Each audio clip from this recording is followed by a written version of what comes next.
E agora seguimos juntos com as informações locais aqui no seu Balanço Geral e vamos falar agora sobre saúde. O transplante renal é uma opção de tratamento para os pacientes que sofrem de doença renal crônica avançada. Assunto para o quadro Fala Doutor de hoje. Roda a vinheta, produção.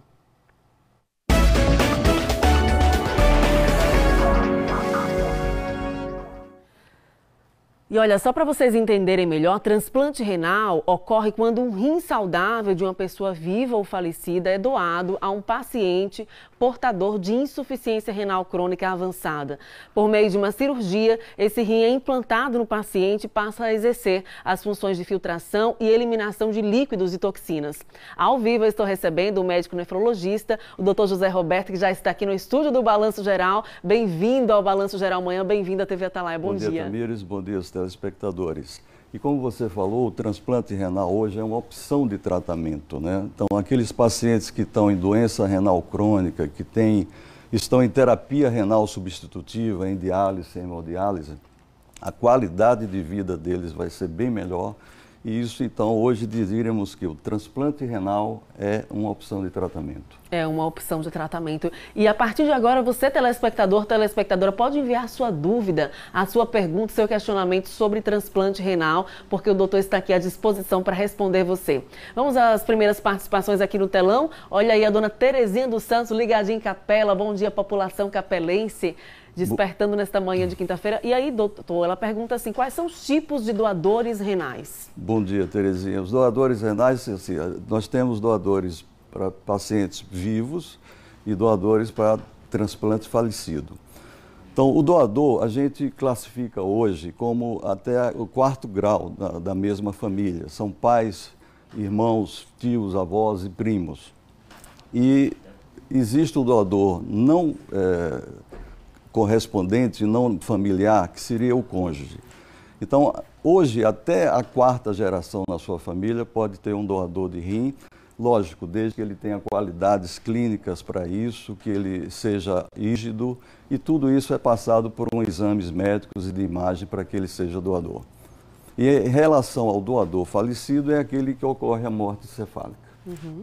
Tem mais perguntas aqui no telão do Balanço Geral. Lembrando que o nosso assunto de hoje é transplante renal. O assunto vai ficar sendo exibido para você durante o quadro. O Paulo de Jesus está ligadinho com a gente em Indiaroba. Bom dia, população de Indiaroba. Qual é o melhor momento para a realização do transplante renal, doutor? Bom dia, Paulo. Excelente pergunta, porque hoje também tem uma modalidade de transplante que a gente chama pré-emptivo. É aquele paciente que está com a doença renal crônica no estágio avançado, mas ainda não necessita fazer a terapia renal substitutiva.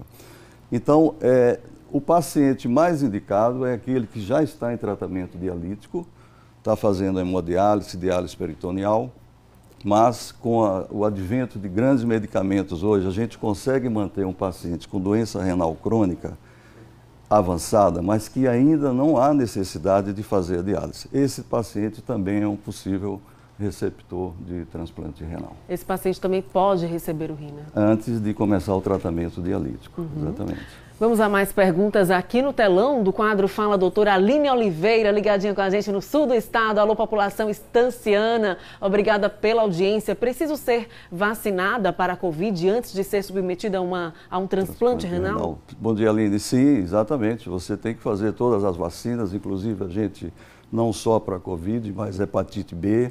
A gente indica fazer isso para que a sua sobrevida no transplante seja perfeita. Porque se você não faz isso, não faz as vacinas, você pode, ao usar drogas imunossupressoras, que são substâncias que evitam a rejeição do transplante, você pode contrair essas infecções e ser pior no seu estágio. Então, sim, você pode fazer a vacina antes do transplante. É o ideal, né, doutor? E é melhor. E outras vacinas também. É o ideal que todo o esquema vacinal esteja atualizado, né? Perfeito. Vamos a mais perguntas aqui no quadro Fala Doutor. Hoje estamos falando sobre transplante renal e você pode participar com a gente. Luana de Jesus está ligadinha em São Cristóvão. Bom dia, população são cristovense. Como fica a vida de um doador de rim após a cirurgia? Bom dia, Luana. Como o Tamires até colocou no começo, a sua sobrevida após o transplante vai ser excelente.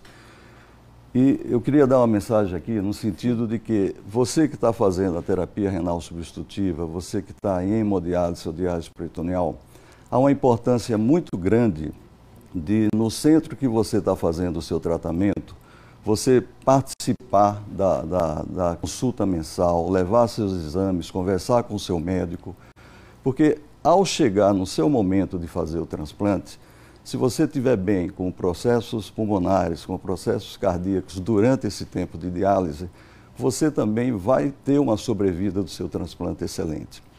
Então, esse pós-operatório vai ser excelente também. São mínimas as complicações, mas assim, a gente percebe nesses 23 anos que eu estou acompanhando pacientes com transplantes renais, inclusive realizados aqui, que se você está bem no seu serviço de diálise, se você participa, se você vai à consulta, se você trata bem do seu coração durante as sessões de diálise, do seu pulmão, da sua parte óssea, essa sobrevida do enxerto vai ser bem melhor. Uhum. Tem mais participações aqui no telão. Rafaela Dias, ligada com a gente em Umbaúba. O paciente precisa de diálise após o transplante renal, doutor? Bom dia, Rafaela. Sim, em alguns casos há necessidade e eu volto a dizer, se você estava bem durante as sessões de diálise, talvez não precise isso. Agora, vai depender muito da compatibilidade que houve no transplante, qual foi o doador que passou para você, como ele estava, apesar da gente ter feito todos os testes clínicos.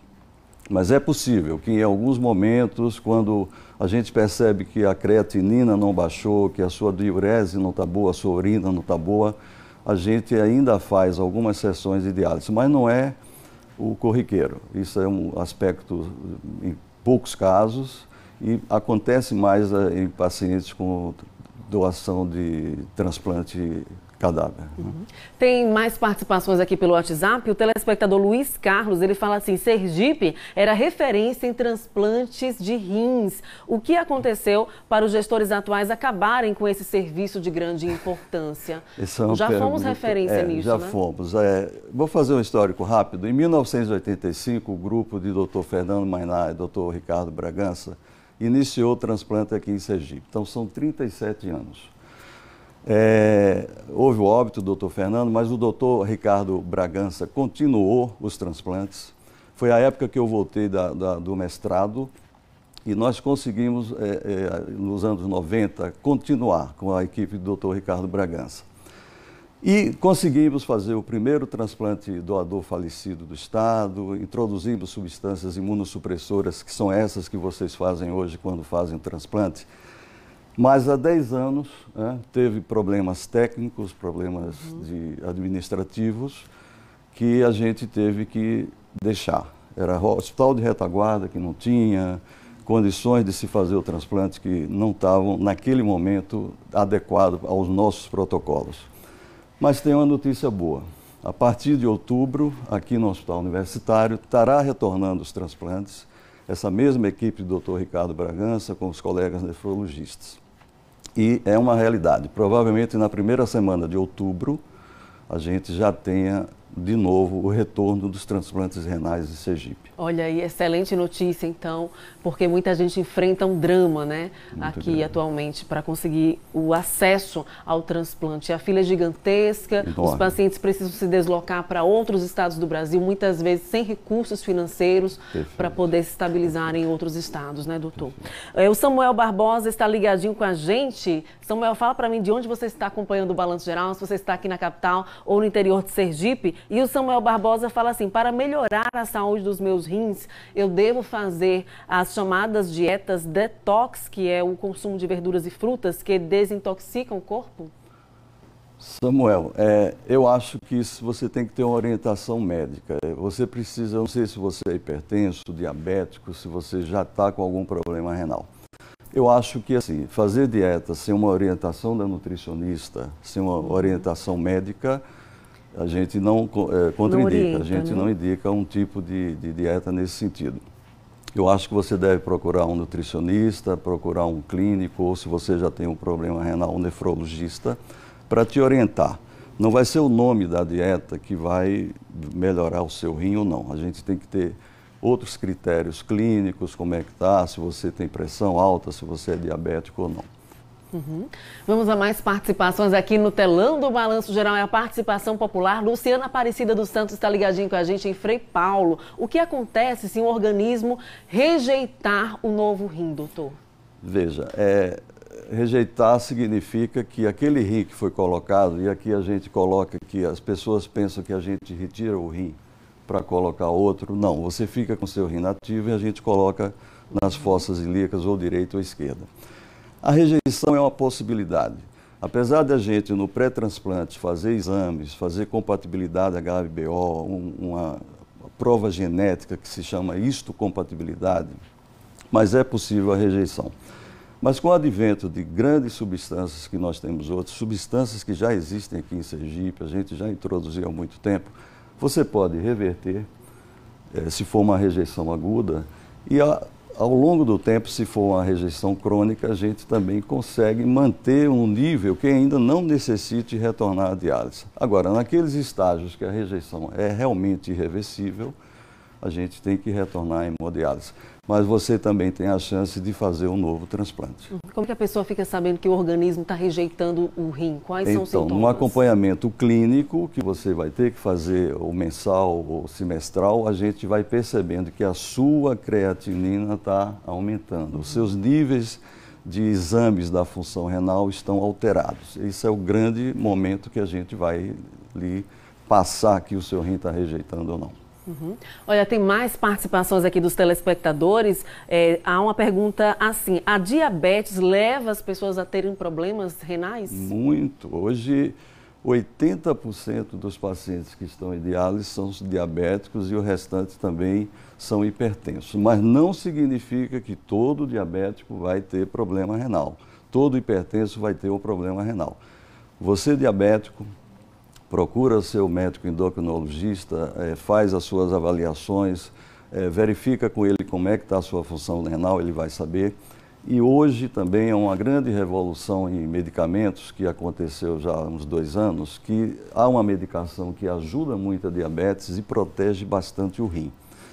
A diabetes, sim, pode levar e leva, a grande maioria das pessoas que a gente tem em hemodiálise, a uma terapia renal substitutiva. Mas, se você não tiver cuidado, se você não se cuidar, procurar um nutricionista e procurar seu médico endocrinologista. É importante, né, doutor? A pessoa adotar hábitos saudáveis para prevenir, para controlar, né, doenças. E a consulta médica, né, com o nutricionista para poder fazer esse acompanhamento. Perfeito. Doutor, a gente quer agradecer a sua participação aqui com a gente, sempre de relevância inenarrável aqui fazendo parte desse time do The Cause Day Hospital, junto com o Balanço Geral amanhã. Muito obrigada. Você me dá um segundinho? Sim. Olha só, nós estamos no Setembro Verde. O Setembro Verde é uma ideia que se tem no Brasil todo de você fazer uma doação de órgãos, né? Especificamente, a gente aqui está falando do rim. Então, você que tem em sua família pessoas que estão em terapia renal, hemodiálise, diálise peritoneal, converse, veja aquela sequência que eu dei, pais, filhos, irmãos, avós e primos, se poderia doar para o seu parente que está em diálise. E a partir do dia 10 de setembro, a Associação Renal Crônica do Estado de Sergipe vai fazer umas palestras no auditório do Hospital João Alves, um sábado pela manhã, para, junto com os médicos, o pessoal da Central de Transplante e outros órgãos, explicar para vocês, você que está em diálise, você que ainda está com a função renal boa, mas o que é o transplante, o que é um protocolo de transplante, a necessidade de fazer uma imunossupressão, o que é imunossupressão, o que é uma complicação de transplante, o que é uma rejeição de transplante. Então, dia 10 de manhã, no auditório do Hospital João Alves. Obrigado, Feito, convite feito. A gente que agradece a sua participação. Parabéns pelas apresentações, obrigado à TV Atalaia e obrigado ao The Cause Day Hospital. Nós que agradecemos.